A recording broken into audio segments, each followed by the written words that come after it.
I do love how we're both in slides. Yeah, I was gonna say I missed the memo when I wrote that. It's the bedroom session. You're lucky we're not in bathrobes, bro. It was discussed this morning, and just like no pants, bathrobes. Like, welcome to my bedroom. All right, well, welcome to the first of the VMorg bedroom podcast series. We're here with Felix. Thanks for coming. Mr. Murray, and myself, Ben. So, Felix, Ben. what do you do? I'm a drummer. I play for Benee from Auckland. As like a kind of like a live drummer session kind of stuff.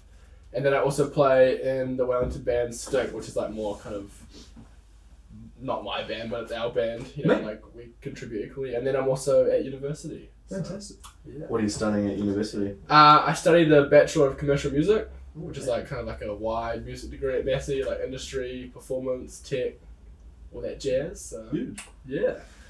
So, Benee from Auckland and Stink from Wellington. So, Benee, obviously, you're just a live performer and she does all her stuff herself and then you just come in and take over. Yeah. Whereas Stink, you guys practice around Wellington or... How does it feel being in two different bands and what is the sort of differences? It's kind of ideal because on one hand I get like that whole experience of being like a session drummer and playing for someone and kind of like making them sound good, like it's for that purpose. And then Stink's kind of my, I don't know, like creative output. Like that's when I kind of put myself into it and I don't know, do that kind of stuff. So with Benee, they basically say, hey, do this beat, but with Stink, they're sort of like, this is your time to Yeah. So like with Benee, it's like they obviously all her tracks are produced by Josh from Leisure. Oh, okay, really? Yeah. So like Josh and Jason from Leisure, they do all her producing stuff, and so we'll kind of sit down, we'll get sent the stems. It's like, okay, you play this, stick to that, make her sound good, be tight as a band, good job. And then for Sting, it's more like I just do what I want, and it's more of like like I said before, like my creative output. Yeah, so you have enjoyed the difference between being told what to do and then having the freedom to do what you do? It's just nice having that balance of like sitting back and then also having a bit more into it. So. Do you find it easy to like separate the two, or do you find that your creativeness when you're playing for Stink sometimes leaks through, or the sort of rigidity of being told what to play can sometimes inhibit your creative process? I think like when I first started playing with Benee, it was like I was so used to always just playing what I wanted to play and like play what I thought sounded good. Yeah. So at the start, having someone tell me like don't do that was kind of a bit of a shock. I wasn't used to that, but I think it was good because it kind of helped me develop as a musician and do what people say. So how long have you been playing the drums? And like when did you? I started playing drums on my 9th birthday. I was always just like being that annoying kid, like tap around on his desk at school and stuff. And then one day my parents just thought, just get him a drum kit for his 9th birthday, and then that was it. So yeah. True, because Stink started this year? Last year. So it's been about a year now. So Dylan, who plays guitar and sings and Stink, and he also plays bass and Benee. Yeah. Him and I have been best mates since we were about 9, 10 years old. True, so he's from Hamilton as well? From Cambridge, yeah. So he moved to my primary school in like year 5. And then we just kind of always been best mates. Always played music together. Did you have a band back in the hometown? Yep. So I had a reggae band back in Cambridge. Covers, originals? All originals. Oh, I think we tried to do a Catch Fire cover once, but weren't that good. Fantastic. Just always been doing stuff, and he's a legend. He's the kind of guy who will like sit down and like pick up an instrument and just learn in 2 weeks, and he's done. Man. He's just funny as so. Because the crossover between Stink and Benee is basically like 3 of you guys? Yeah. So it's Tia, Dylan, myself, and Stink. And then it's back to who plays bass. And then us 3 are in Benee. So. Yeah. So have you found the difference as well? Because obviously Benee took you to Laneway, you opened for Lily Allen, you're about to go on a European tour. That's huge. Yeah. So is it just awesome being brought into that as just her drummer, I think all that, just Stink, just the Wellington scene? Yeah, like it's cool just having that experience of doing that stuff. Like I've never travelled before, so being able to like travel through music is no cool. cost. So that's like pretty grateful for that. But then it is also having like playing at like Caroline and like Bial and stuff, and like just having all our friends have a party at like small venues. Like it's cool having that balance. That's been huge for me, and sort of what I've done for music is I just want to be in a room full of mates. And watching live music and like seeing everyone just like on the same buzz and like enjoying it is awesome. So yeah. What do you feel like when you're up on stage watching over like with a Benee crowd? Because obviously they're there for Benee, who's the lead singer. whereas you guys are sort of just instruments behind her. But do you feel sort of well included in how that crowd reacts to you? Yeah, it's like, I don't know, I guess because with Benee, like, our job is to make her sound good. Yeah. And so if she's sounding good and if the crowd's liking her, then we're stoked because that's our job done well. Yeah. But I think we all kind of find our little parts, our little, like, 30-second break in the set where we can kind of put ourselves into it a bit more and get a bit of reaction. Yeah. But, nah, it's just still up there playing with my best friends and That's it. having a jam, so that's what it's all about. Damn. It is a huge height for a musician in New Zealand as well. Sort of, we have come through with Benee. And obviously you're trying to take Stink to a similar level. You're quite enjoying the fact that you are more low-key, playing with your friends. Yeah, I think I've definitely experienced more of like the business side of it with Benee. Like I've kind of been thrown into that. I've never experienced that before. True. Is it quite like, hey, you're doing this for this reason, don't change up your scene? It's just, I don't know, I think with Stink, doing the whole Benee thing has kind of helped because it's given us through like an insight into how the industry kind of works in that sense. True. But we're not trying to force anything. No. Yeah. So like see how it comes and taking your creative freedom out of that, do you sort of treat it more like a job? Like that's sort of your with musical job, with Benee? Benee, Yeah, for sure. Like I still obviously like try my best to enjoy it and stuff, but like it is a job. Like it's just me being a session drummer really. Yeah. Like that's like kind of what I've always wanted to do, so it's sick. True. Just when a band comes to town that doesn't want to travel with a full band behind them, they'll just be like, hey, who in New Zealand's good? Come along. And I think like my biggest like one of my dreams has always been to like play for like a hip hop artist. I think like my dream gig would be like Kendrick Lamar's like live drummer, like because those guys are like on one hand still like really jazzy and stuff, but then just kind of hit it real hard. Yeah, which I reckon is sick. That's awesome to hear because one of my favourite ever releases from Mac Miller was his Live from Space album with a full band behind him. Just amazing hearing the difference between like a produced track that he's done in his bedroom with a laptop to just a full band behind him. Drums versus a live kit. Exactly. Well, people kind of like forget how much of an impact like live instruments have in like hip hop. Like listen to all the old school hip hop stuff, and it's all like, even though it's been like produced, it's all live drum sounds from like vinyl and stuff, and that still just, in my opinion, hits so much harder than like, I don't know, more layers. Yeah. So like going a bit on from that, like how do you feel about like drum machines? Like because that's becoming a lot more prominent in sort of smaller gigs where bands will actually just get rid of the drummer and replace them with a MIDI or a backing track. Yeah. Like how does like a full-time drummer? I don't know. I think you can't really fight it. Like it's one of those things where it's. I think it's kind of sick. Like a lot of my favorite drummers will actually incorporate those drum machines into their live set. Like they'll have. True. Or they'll tap a button and it'll take over a certain aspect. They'll have like a hybrid kit where they'll have like an acoustic kit, then they'll have like a drum pad which they hit and like trigger samples and stuff, and I reckon that's awesome. But obviously it's still like kind of sad when people take away drummers. Yeah. You're never gonna like.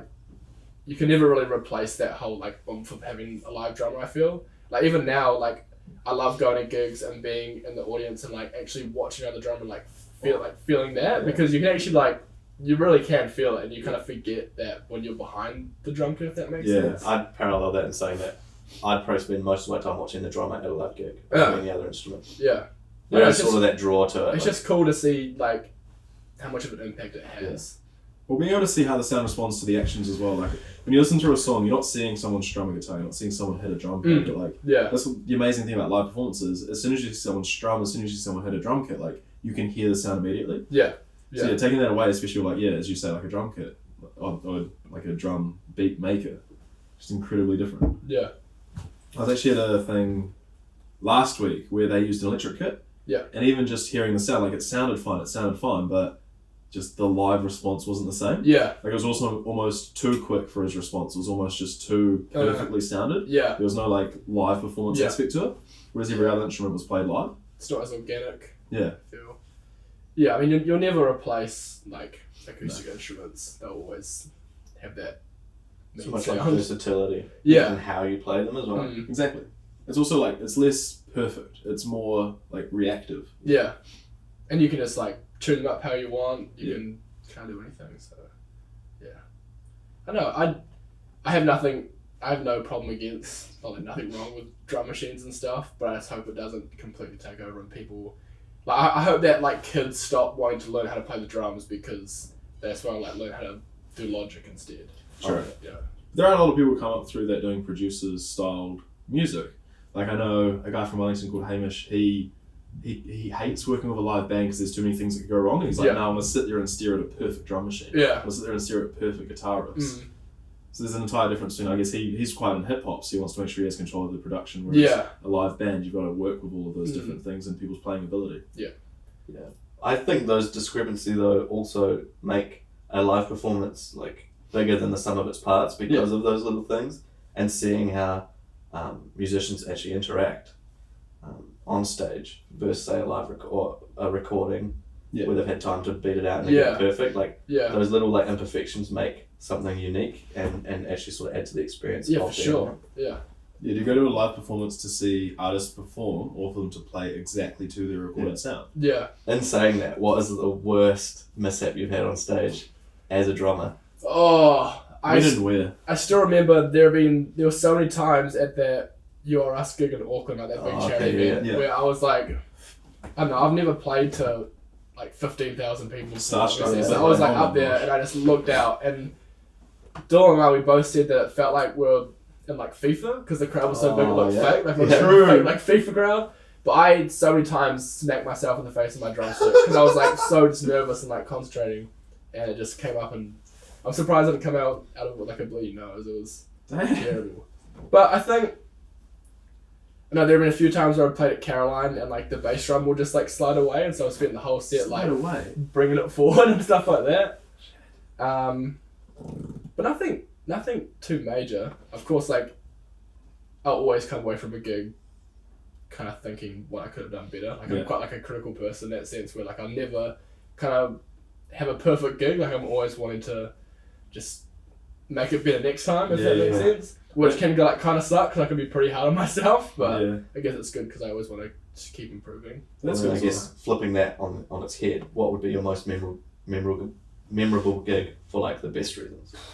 I reckon Laneway. Laneway? Yeah. Because you were actually elevated. I remember going to see you guys.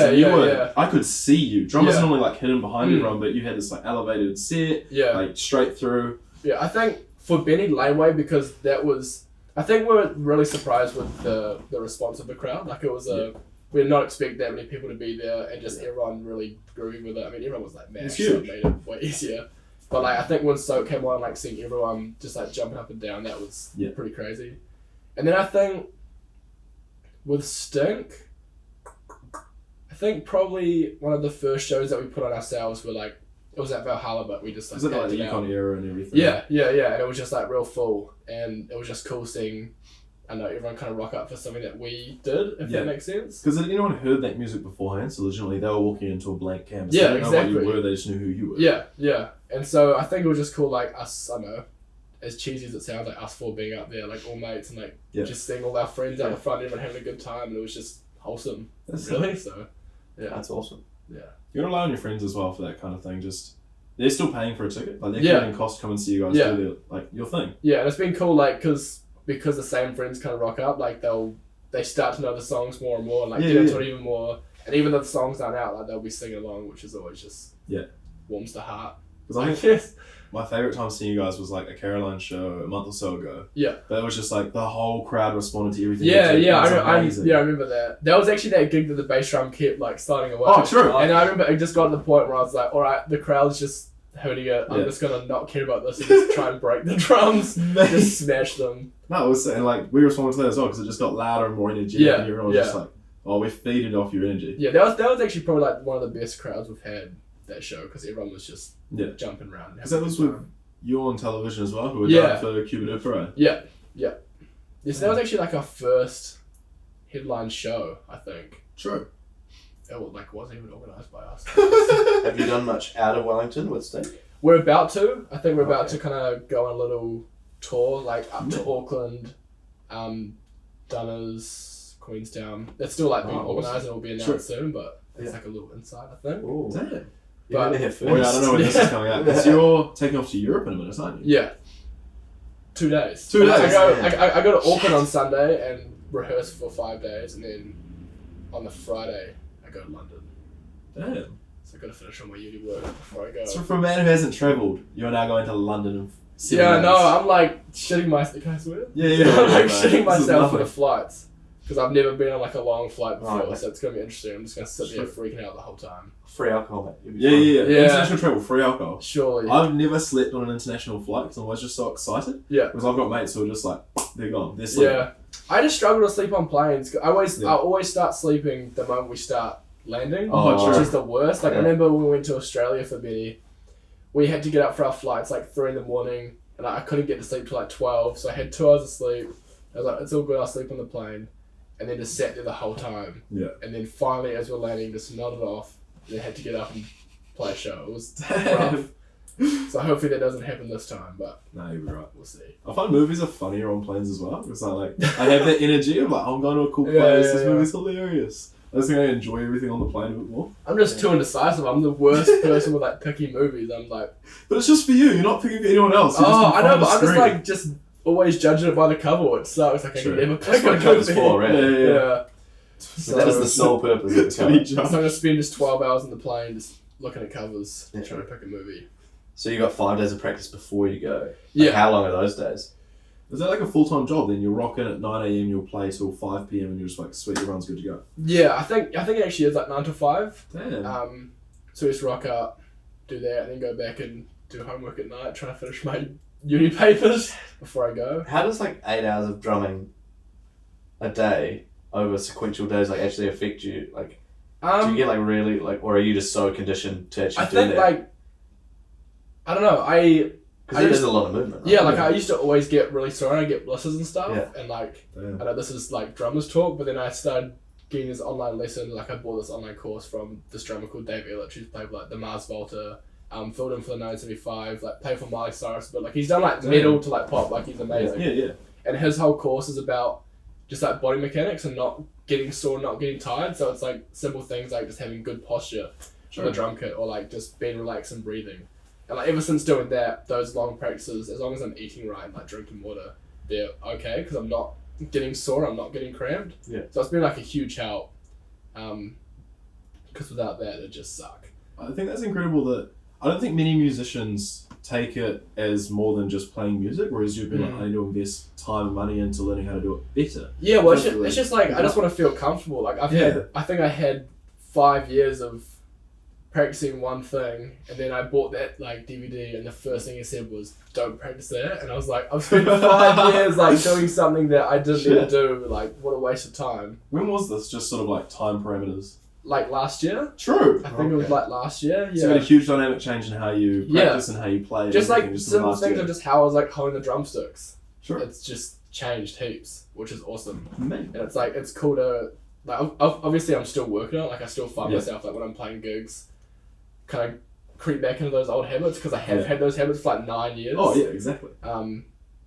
But yeah, it's been good having that. So how has your learning on the drums happened? Like, did you get lessons when you started out? Yeah, so self-taught? I got lessons from, he was like the coolest guy. He's like my primary school teacher at school. He was like a professional skater, played drums, like wore Vans to school. Like, he was the man. Ooh. And I got my drum kit. I remember that day I went up and told him, I was like, oh, I got a drum kit for my birthday. He's like, oh, I'll give you lessons for free. Like, let me roll Mate. around.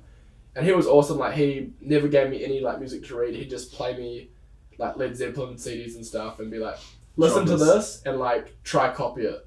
And then that's how I kind of developed my listening for music. Yeah. Like, I would never ever sit down and be like, oh, can you give me the sheet score for the song? I'll just have to listen to it or watch them. And It's a then- huge skill to have, Yeah. especially music. I think it's benefited me because I just almost enjoy it more, if Yeah. that makes sense. Like, I know, like, I've got nothing against reading music, like, it's just not my thing. Mm. And I think having that listening aspect of it has just been fun. Yeah, but do you feel that as well? Like, say, do you get given a Benee song before you know you have to play drums for it, or do you listen and be like, I could do this drum beat for it? Yeah, so usually, like, the whole process of it is she'll, like, just show us the song, Yeah. as she's, like, written it, and then we'll get sent the stems. But, like, it is nice having that skill of just being able to listen to it and pick it up rather than have to, like, write down it and, you know, that kind of stuff. But Quite intuitive. Just you pick it up. yeah, and it's know what just, you're doing. I know, I think it's just different for different people. Yeah. And that's just the way that I do it. So, and that all started from a guy just being like, I'm not going to teach you. Just Yeah, learn and I this think thing. also, just, I know, like, my dad had a big influence on me as well. Like, I never listened to the radio, I just listened to, like Led Zeppelin, The Who, like all those kind of bands, and he'd always say just like listen to the individual parts. Yeah. I remember for like 3 years trying to find the bass line, like just try and like listen to find the bass line. I could never find it. And then when I finally got it, I was like, yeah, that's sick. Damn. Is your family involved in music or just listening? Yeah, so my dad has been like a musician for a long time. He was like in a band up until I was born and was like started touring and stuff, but then I was born and then I kind of like fucked that up. But so like I kind of, you know, in the early days of me drumming, I'd just play with him in the garage. Like he'd play guitar and I'd play drums to it, and that was a big help as well because I'd be playing with another person. That's it. So that kind of helped me develop the skill of just playing with other people. And True. my sister and mum aren't really involved in music, but they're like super supportive, so that's sick. Awesome. Yeah. You sort of did a similar thing with your dad, eh? Did you ever play drums with him? Yeah, a little bit. Are you a drummer? I wouldn't say that. Scholarship. Oh yeah. Oh. Plug yourself. Awkwardly. So yeah, you mentioned you're at Massey earlier. Yeah. I heard you got a scholarship for it. How did that come about? Like, how has that helped you, and what sort of has that allowed you to do more? So I don't know, my mum was on my case about applying for scholarships, and I kind of thought, you know, That's silly. free money is good, so I applied for so many, like, and never got any, and then there was this one last one, and it was for the course, and so you had to, like, do the whole online application, like, talk a bit about yourself, and then I got an email about 2 weeks later saying, you've been shortlisted, there were so many, like, good applicants that we need you to send through, like, a 5-minute video to us of just you playing, and I was like, Do you still have this video? It is on YouTube, yes. Oh, true. It is on YouTube. But like... We will link that out. That is included in the bio. I think the thing with the video was that I was like, had no camera equipment or everything. I just had like an iPad. And so I set that up and I was like sound checking everything. I was like, sweet, I'm good to go. And then as I went to start recording, my bass drum head broke. And so I had to spend the next half an hour going through the test shots of what I just filmed, trying to find like a 3-minute gap where I didn't stop playing drums. And so I was like, cropped that out and then just submitted that because like it's due tomorrow. I have to submit something, and then somehow I got a call up during O week saying you got it. Wait, during O week, so when you'd already applied to the course and decided to do it. Yeah.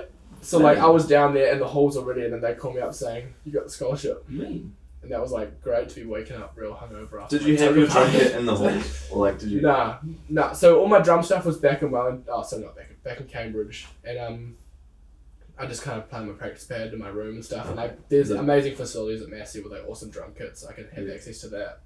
But I only recently bought my own drum kit down here with some like Stolink money. Yeah. So that was pretty sick. Course related? Yep. Oh, that's the way to do it. I mean, it is course related. Yeah. Entirely. Like most people that spend their course related on, you know, music and stuff. It's just a joke. Oh, Flameboy. Do you know that that's actually a lie? Really? Flameboy from Dunners did not spend his course related costs on flames. Because I saw that on Facebook. I saw like the wall just full of. Apparently he bought 6 of them, and then on Hyde Street Party he just went around raxing all the boxes. Oh. Damn, it's a lie. It's a lie. I don't know what to believe anymore. I had to destroy someone's credibility, but yeah. This is now a debunking podcast. Yeah. What other conspiracies around New Zealand? But yeah, that's sick. I mean, it must feel amazing as well for an outtake to be what got your scholarship. Yeah. You'd plan to do so much more and just Yeah. a 3-minute outtake of I was testing my drum. I think it almost worked better because I would have just like been overthinking it the whole time. Like it was almost good just to sit down, just fuck around for a bit, and then be able to use that. Because otherwise, I feel like I would have been sitting behind the kit and just, what should I do? Like, What's the maybe we most should do like technical thing I can do? like maybe we should do another take and do this again. Yeah. But essentially, like that kind of outtake was just me, if that makes sense, because it was just me, just drumming. So yeah. I think that's testament to the equipment you have around you and just doing what you can, because you used an iPad. You didn't have proper camera equipment. You used a test fucking set. Yeah. Like, is it Steve Lacey who records his entire thing on his iPhone? iPhone? On his iPhone, yeah. So everyone's like, oh, I don't have the best microphone. I don't have the best guitar. Well, it's like I've got everything. For 5 years, I played on a toy board drum set. No Like my parents bought me like $100 like bass drum this big, no cymbals, like snare drum had a hole in the bottom. They were like, if you're gonna play drums, like play on this first, and if you still like it, then we'll get you an expensive drum kit. But there's no point buying like a $700 kit and then you just don't like it anymore. So ever since then, I've never been like a real like gearhead, if that makes sense. Like I've more been about like trying to improve myself than I need the best equipment to sound the greatest. Like, I'm a full believer. Like obviously there's like a line between having obviously like good gear sounds great. Yeah. But I really think that if you put the time and effort into like kind of improving yourself as a musician, that can come through on that shit. Yeah, that makes sense. Because if you rock up to a gig and they've got their bass set up there and all you bring is cymbals, like you're forced to play on what they've given you. Yeah. Whereas if you rely on having the best equipment, then you're gonna be bummed somewhere. every single time you rock up to a Exactly. gig. Yeah. That's actually an awesome little. I I think it's just like having a good balance of both. Yeah. Like being stoked to have a cool drum set, but then also being stoked to like Just be drumming. Yeah. We noticed that we went to on tour. We went to a gig in Christchurch, and they had said, "Oh yeah, we've got foldback speakers." Yeah. And we rocked up, and the guy's like, "Oh sweet, so the foldback speakers." He pointed at just 2 speakers, and they just didn't understand the lingo. Yeah. So they had to sort of improv set up a set. Yeah. So if they had rocked in just expecting perfect stuff from a place they were going, it just would have been an entirely different situation. So yeah, just knowing that you're going to rock up to a space, you don't know what's going to be there, and you can work with the worst thing that you can. Yeah. Even just jerry-rigged the whole stage. Like, Yeah. But that was me. Like they had all had an awesome time. It was like I reckon it was the best set I've seen them do. Yeah. Yeah, I think it kind of sucks if you can just be bummed off having not heaps, if you know what I mean. Like you can still make a good show out of it, and So just do it. Just do it. I think that's about everything covered. I think. I think it's a great Thanks introduction. for coming along. Episode 1. Thank you for the lovely beer. Kereru will love it. Yeah. Once again, thank you to our sponsors, Kereru Breweries. Sold out, episode 1. Yeah, selling out hard. Marvelous. Yes, thanks for coming, man. Sweet. It's so weird talking into a camera. Like I feel like there are actually people like watching. Well, hopefully there will be people watching. I'll go grab Ed Boy. Yeah, where is he?